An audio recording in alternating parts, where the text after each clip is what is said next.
Je pense que la liberté de la presse est à renforcer. Parce que renforcer la presse dans ses libertés positives, c'est renforcer notre démocratie. Et c'est le lieu de saluer le rôle que vous jouez pour la bonne respiration de notre démocratie. Et il faudrait que le gouvernement, et en tête le président de la République, travaille à améliorer vos conditions dans vos différentes entreprises.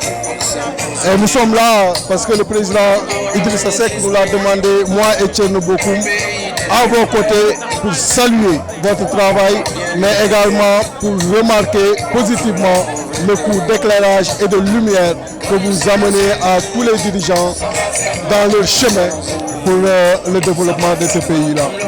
Et sincèrement, nous félicitons la marche qui s'est tenue dans de bonnes conditions, sans eux, et il faudrait que le gouvernement travaille davantage à autoriser les marches, parce qu'à chaque fois qu'une marche est autorisée, ce sont les poumons de notre démocratie qui se remplissent en air pur et frais, et par conséquent une bonne respiration démocratique. Certes, on a une liberté de presse au Sénégal, ça c'est indéniable, mais on se rend compte qu'il y a une certaine précarité, ça il faut le reconnaître, des métiers de la presse.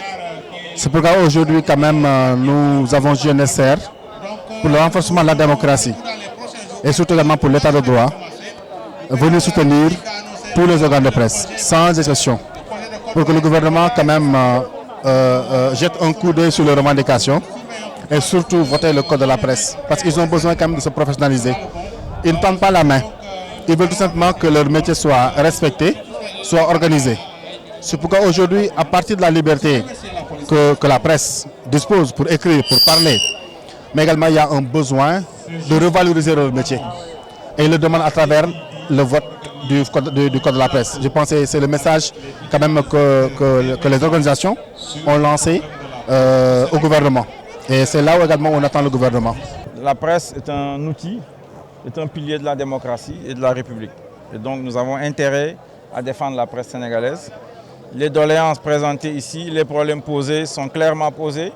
Il est important que le peuple sénégalais soit au courant de ces problèmes-là. Financiers, des problèmes sociaux, des problèmes économiques, des problèmes de justice dans la répartition des fréquences, dans l'allocation de la publicité. Tout cela, je crois, mérite discussion, débat, et c'est ce que nous sommes en train de faire, ce que vous avez entamé. En tout cas, nous sommes avec vous dans cette bataille-là au niveau de Manko Wattu Sénégal.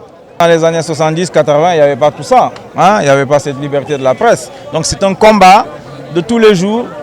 Il ne faut jamais baisser les bras pour aller vers plus de liberté, vers plus de démocratie, vers plus de responsabilité citoyenne. Nous avons envie d'être le pays le plus démocratique au monde. Nous avons nos aspirations démocratiques, nous avons nos aspirations républicaines. C'est par rapport à ça qu'il faut juger. Et aujourd'hui, les Sénégalais ne sont pas encore suffisants. La précarité des journalistes pose un problème de liberté de la presse. C'est clair. Il y a également le poids du pouvoir. Et donc tout cela, moi je crois, mérite bataille. Et nous sommes dans cette bataille-là pour des avancées. Et je crois que c'est comme ça qu'il faut voir ça, mais non pas avoir une note absolue qui ne veut absolument rien dire d'ailleurs.